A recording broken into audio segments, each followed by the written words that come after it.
come off as something, and to you, from your perspective, that looks like diagonal. If I change my shape, that was just a forward step as I've taught you how to do. So there's no such thing as diagonal dancing.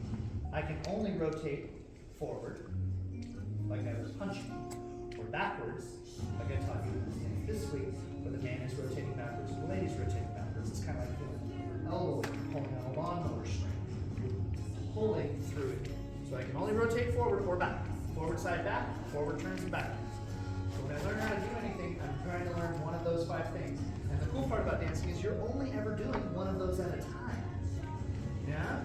Break it down into its most simplistic action. I'm either going sideways, or rotating forward, or moving forward, or rotating forward, or going sideways. I'm never doing them all at once. Even though those dominoes might fall very quickly in succession, I'm doing them one after another. I'm never doing 2 things at once, which means that my goal is to do all of one thing, then all of the next thing. And the problem is people are trying to jump ahead. They're trying to go slow. Oh, I gotta turn. No, you gotta go together, then you gotta go, and then you gotta go. If you really break it down into the mechanics, which is how you should learn something, direction, then timing, then technique, bending the knees, sliding the feet, adding in the hips. So you can see that when you're learning classes from me, I'm doing them in that order so that you can get where am I going, when am I supposed to be there, how am I supposed to get there. Yeah? Those 3 things will get you through everything. Why am I getting there? Am I trying to get around people? Do I want to get to this side of the room? Do I want her to turn? Why am I doing this is my next question.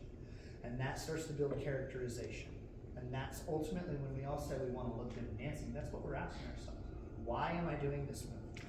Well, I'm doing my right turning basics in this instance to show how I can rotate in front of the lady. Yeah? For my slide, quick, quick, slow. And when I do this, I purposefully create pressure through the rotation of my chest, and I step across myself nice and big. Now that is still just a forward step, but I've got torque in my back. And I'm telling the lady, hey, hang back a little bit. I cut in front of her for a side step, she points right between my legs. Now, I do what I was talking about before. Now ladies, I open my shoulder and let her through. Run, run, slide. Again, for my basic, my goal is to indicate, hey, I need some room. I've taken a very large step and I've turned my chest to indicate to her not to go yet. Cutting across her. When I want to turn her, I use the rotation that's already there to indicate her turn. She is following her wrists, making sure that she's not accidentally turning against me. Side, cross, side. And all of our steps, whether or not we're turning or not, go down the line. Okay? So the whole idea is that the lady is following that wrist like a North Star, or if she's a little bit more dark like I am, she's following it like she's got her belly button being pulled up. Okay? The whole idea here though is follow the up hand. If he's got 2 hands, ignore the one that's down. He might be using that to create different images, but ignore that one. Just follow the hand that's up. If it switches, follow that one. Look at it. Ignore him, look at that hand. Okay? Always follow your hand. Ask yourself, where am I going? When am I getting there? How do I want to get there? Technical actions for next club 2-step. Bend your knees. Soft slide across the floor like an air hockey table. You're on the floor, not in the floor like I've taught you for rumble. Rumble presses through the floor.